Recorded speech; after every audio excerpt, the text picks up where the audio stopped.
মুখ্যমন্ত্ৰী ডক্টৰ হিমন্ত বিশ্ব শৰ্মাক লৈ মোৰ এটা ধাৰণা দৃঢ় যে ৰাজনীতিৰ পথাৰত তেখেতে যি বিচাৰে সেয়া সম্ভৱ। তেখেতে যি কয় সেয়াই আইন আৰু সেয়াই শিলৰ ৰেখা। ইমান দিনে তেখেতে বিচাৰিছিল যে আছুৰ দৰে সংগঠনবোৰে ৰাজ্যত আন্দোলন কৰিব নালাগে, বন্ধ ঘোষণা কৰিব নালাগে। মুখ্যমন্ত্ৰীৰ ওপৰত সাংঘাতিক বিশ্বাস নথকা মানুহবোৰে সেই সময়ত আন্দোলন বৰ্জিত অসমৰ ধাৰণাটো এক প্ৰকাৰ উৰুৱাই দিছিলে। আছুৱে আন্দোলন নকৰিব কিয়? এয়া আছিল মানুহৰ প্ৰশ্ন। আছুৰ আন্দোলনটো এটা জন্মস্বত্ব অধিকাৰ। আন্দোলনৰ মাজেৰে আছু পুৰত হৈছে, আন্দোলন নিচা, আন্দোলনে পেচা আছুৰ বাবে। কিন্তু মানুহৰ সেই ধাৰণাক ভুল প্ৰমাণিত কৰি মুখ্যমন্ত্ৰীৰ আন্দোলন বৰ্জিত নিৰ্দেশক মানি চলি আছুৱে আন্দোলন বৰ্জন কৰিলে। সেয়া মুখ্যমন্ত্ৰীৰ কৃতিত্ব বুলি ক'ব লাগিব। শেহতীয়াভাৱে মুখ্যমন্ত্ৰীয়ে বিচাৰিছে যে অসমত নতুনকৈ এটা আন্দোলনৰ পৰিৱেশ লাগে আৰু সেয়ে তেওঁ মুকলিভাৱে আহ্বান জনাইছে যে অসমৰ জাতীয় সংগঠনবোৰে আন্দোলন কৰিব লাগে। সেই সংগঠনসমূহক তেওঁ এক প্ৰকাৰ নিৰ্দেশে দিলে যে ৰাজ্যৰ চৌপাশে আন্দোলন হ'ব লাগে। মুখ্যমন্ত্ৰীয়ে এই নিৰ্দেশৰ লগে লগে বিভিন্ন সংগঠনে আন্দোলন আৰম্ভ কৰি দিছে সমগ্ৰ ৰাজ্যত। আছু জাগি উঠিল। আছুৰ নেতৃত্বত শেহতীয়াভাৱে কম ডেচিবেলত আন্দোলন আৰম্ভ হৈছে। আশা কৰিব পাৰি যে পৰৱৰ্তী সময়ত ডেচিবেলৰ মাত্ৰা বৃদ্ধি পাব। অৱশ্যে সেয়া নিৰ্ভৰ কৰিব আন্দোলনৰ চিঞৰ মুখ্যমন্ত্ৰীয়ে কিমান ডেচিবেলত সহ্য কৰিব তাৰ ওপৰত। এইবোৰ হ'ল মুখ্যমন্ত্ৰীয়ে বিচাৰিলে কৰিব পৰা কিছুমান কামৰ উদাহৰণ। এনে উদাহৰণৰ তালিকা যদি দিবলৈ হয় তেতিয়াহ'লে বহু দীঘলীয়া হ'ব। মুখ্যমন্ত্ৰীয়ে যি বিচাৰিছে সেয়াই হৈ আছে অসমত। গতিকে সাধাৰণ মানুহৰ এটা ধাৰণা হৈছে যে ডক্টৰ হিমন্ত বিশ্ব শৰ্মা মানুহ নহয়, অতি মানৱ। তেখেতে ইচ্ছা কৰিলে সকলো কৰিব পাৰে, কিন্তু কথাটো 100% সঁচা নহয়। আমি কল্পনা কৰা ভগৱানৰ মন গ'লে সকলো কৰিব নোৱাৰে।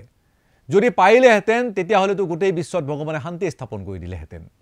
অতি মানৱ হৈও মুখ্যমন্ত্ৰীয়ে কৰিব নোৱাৰা কামটো হৈছে এয়াই যে বাংলাদেশী সন্দেহত যিসকলক উচ্ছেদ কৰিছে সেই লোকসকলক তেওঁ বাংলাদেশলৈ পঠাই দিব নোৱাৰে। যিটো কাম আমেৰিকাৰ ডনাল্ড ট্ৰাম্পে কৰি দেখুৱাইছিল ভাৰতৰ ক্ষেত্ৰত। ছাগলী খেদাৰ দৰে এঠাইৰ পৰা আন ঠাইলৈ এইসকল লোকক পঠাব পাৰিব, কিন্তু কাটাতাৰৰ বেৰ তেওঁ পাৰ কৰি দিব নোৱাৰে। এয়া অসম্ভৱ। মুখ্যমন্ত্ৰীৰ আহ্বান মৰ্মে ৰাজ্যজুৰি মিয়া খেদাৰ আন্দোলন জোৰদাৰ চলিছে।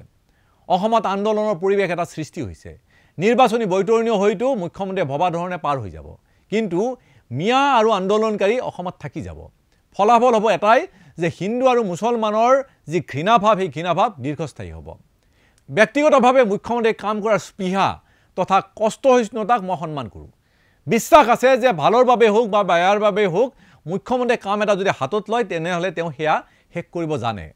ৰাজ্যৰ সাধাৰণ জনতা হিচাপে মুখ্যমন্ত্ৰীৰ পৰা আমি এয়াই কামনা কৰিম যাতে তেখেতে হাতত লোৱা কামবোৰৰ সফল সমাপ্তি হয় আৰু সেয়া অসমৰ সামগ্ৰিক বিকাশৰ স্বাৰ্থত হয়।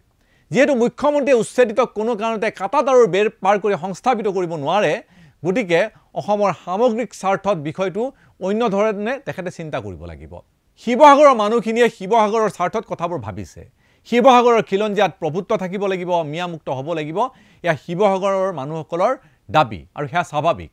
সেইসকল লোক ক'লৈ যাব বা ক'ত মৰিব সেয়া নিশ্চিতভাৱে শিৱসাগৰৰ মানুহখিনিৰ মূৰৰ কামোৰণি নহয়, কিন্তু সেই মূৰৰ কামোৰণি মুখ্যমন্ত্ৰী হ'ব লাগিব। কাৰণ মুখ্যমন্ত্ৰীজন অসমৰ মুখ্যমন্ত্ৰী, কেৱল শিৱসাগৰৰ মুখ্যমন্ত্ৰী নহয়।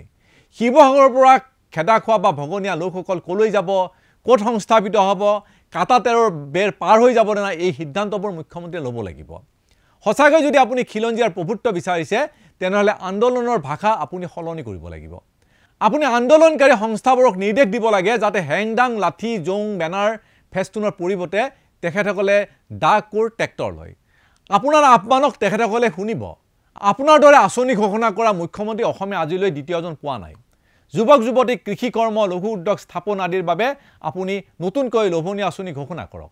দেখিব অৰুণোদয় আঁচনি লাভ কৰাৰ বাবে যেনেকৈ লাখে লাখে মহিলাই কাম বন বাদ দি আপোনাৰ পিছে পিছে ঘূৰি ফুৰে, একেদৰে আঁচনিৰ ধন পোৱাৰ লোভত হ'লেও খিলঞ্জীয়া যুৱক যুৱতীয়ে এইবাৰ পথাৰত নামিব যদি আপুনি সেই ধৰণৰ আঁচনি ঘোষণা কৰে। লঘু উদ্যোগ স্থাপনৰ কাৰণে আপুনি এই যুৱক যুৱতীসকলক উৎসাহিত কৰক। এনেদৰে 5 বা 10 বছৰত নহ'লেও 20 বা 25 বছৰত আপুনি এখন নতুন অসম দেখিব, এখন স্বাৱলম্বী অসম দেখিব। অৰ্থনৈতিকভাৱে স্বাৱলম্বী এখন অসমৰ বুনিয়াদ গঢ়িব। সেই দায়িত্ব আপুনি আছুক দিয়ক, বিল আছি থেনাক দিয়ক। তেওঁলোকে আপোনাৰ কথা শুনিব আৰু শুনি আহিছে। খিলঞ্জীয়াই সকলো কৰিলে অন্য সকলো সেই অঞ্চলবোৰ যাব কিয়? যেতিয়া খিলঞ্জীয়াই সকলো কৰিব পাৰিব, অন্য লোকৰ সেয়া বিহাৰীয়ে হওক, মিয়াই হওক বা অন্য জাতি জনগোষ্ঠী হওক, তেওঁলোকৰ তাত কাম নাথাকিব। অৰ্থাৎ খিলঞ্জীয়াৰ দপদপনি চলিব যদি খিলঞ্জীয়াই নিজ হাতে কাম কৰি খাব জানে। মিয়া মিয়া বুলি যিসকলক উপহাস কৰি থকা হৈছে তেওঁলোককতো আপুনি এৰি দিব নোৱাৰে, কাৰণ ৰাজ্যখনৰ গণতান্ত্ৰিকভাৱে নিৰ্বাচিত চৰকাৰখনৰ আপুনি মুখ্যমন্ত্ৰী। এই সম্প্ৰদায়টো আপোনাৰ মূৰৰ কামনি এইবাবে যে তেওঁলোকৰ ধৰ্মৰ গোলামী বেছি, জনসংখ্যা অত্যাধিক। ইয়াৰ মূল কাৰণ শিক্ষা, এই কথা আপুনি জানে। এই বিশেষ সম্প্ৰদায়টোৰ যিসকল শিক্ষিত লোক, তেখেতসকলক যদি আপুনি লক্ষ্য কৰে, দেখিব তেওঁলোকৰ সতি সন্ততি সীমিত, এজন বা দুজন সন্তানতেই তেওঁলোক সীমাবদ্ধ। চৰ অঞ্চলৰ জনসংখ্যা বৃদ্ধিৰ এক অন্যতম কাৰণ এয়াই যে খেল, গীত মাত, নাটক আদিত ব্যস্ত থাকিব পৰা পৰিৱেশ সেই অঞ্চলসমূহত নাই। সন্ধিয়া হ'লেই মানুহ শোৱাপাতিত পৰে। তেনেস্থলত বিবাহিত পুৰুষ মহিলাৰ মনোৰঞ্জনৰ একমাত্ৰ উৎস হৈ পৰে, সেয়া বেয়া পালেও ক'ব লাগিব যে সেয়া দৈহিক সম্ভোগ। সেই জনসংখ্যা বৃদ্ধিৰ অন্যতম কাৰণ। তাৰ লগত আছে ধৰ্মীয় দিশটো। আপুনি বহু ভাল সিদ্ধান্ত ইতিমধ্যে গ্ৰহণ কৰিছে। মাদ্ৰাছা বন্ধ কৰিছে, বাল্য বিবাহ বন্ধ, এইবোৰ আপোনাৰ ভাল কামৰ উদাহৰণ। ইয়াৰ সমান্তৰালভাৱে মুখ্যমন্ত্ৰীয়ে চৰ অঞ্চলত বিজ্ঞান মনস্ক যাত্ৰা এটা আৰম্ভ কৰিব লাগিব। বিজ্ঞান প্ৰযুক্তি বিভাগৰ মন্ত্ৰীক আপুনি নিৰ্দেশ দিব লাগিব যাতে মিছন আকাৰত এই কামবোৰ সমাধা কৰে, চৰ অঞ্চলত বিজ্ঞানৰ প্ৰসাৰতা বঢ়ায়। অৱশ্যে তাৰ পূৰ্বে বিজ্ঞান প্ৰযুক্তিৰ যিজন মন্ত্ৰী আছে, সেই মন্ত্ৰীজনৰ আঙুঠিৰ পৰা গ্ৰহৰত্নবোৰ খুলি থৈ যাব লাগিব, নহ'লে তেওঁ কেনেকৈ বিজ্ঞানৰ কথা ক'ব বা প্ৰযুক্তিবিদ্যাৰ কথা ক'ব। দুটা সন্তান থকা পৰিয়ালবোৰত বাধ্যতামূলকভাৱে পুৰুষ মহিলাৰ বন্ধ্যাকৰণ আপুনি কৰিব লাগিব। মুছলমান শিক্ষিত চামক সচেতনতা সভাৰ বাবে আপুনি উদ্বুদ্ধ কৰিব লাগিব। খেল ধেমালি বা মনোৰঞ্জনৰ আন্তঃগাঁথনি চৰ এৰিয়া বা সেই অঞ্চলবোৰত গঢ়ি তুলিব লাগিব। এনেবোৰ কামে নিশ্চিতভাৱে জনসংখ্যা ৰোধত আপোনাক সহায় কৰিব। যিকোনো ধৰ্মক চৰকাৰীভাৱে উদগনি দিয়াটো আপুনি বন্ধ কৰিব লাগিব। ধৰ্ম মানুহৰ ব্যক্তিগত বিষয় থাকিবলৈ দিয়ক। সমাজখনলৈ সুস্থিৰতা আহিব। দীৰ্ঘদিনলৈ আপোনাৰ চৰকাৰখনো টিকিব। ইয়াৰ জৰিয়তে আপোনাৰ ৰাজনৈতিক লাভো হ'ব। ইয়াৰ কিন্তু বিকল্প নাই। মিয়া হ'ল বুলি এইটো আপুনি আৰু গুলিয়াই মাৰিব নোৱাৰে। গতিকে ইতিহাস আপুনি নতুনকৈ লিখিব নোৱাৰে। আমাৰ বিশ্বাস এইবোৰ কাম আপুনি কৰিব পাৰিব। আৰম্ভ কৰিছেই যেতিয়া, শেষো আপুনিই কৰিব লাগিব, আৰু সেই কাম আপুনি কৰিব পাৰিব। আপোনাৰ প্ৰতি অসীম বিশ্বাস আমাৰ আছে। আপুনি পাৰিব। আপুনি নোৱাৰিলে কোনে নোৱাৰিব। ধন্যবাদ।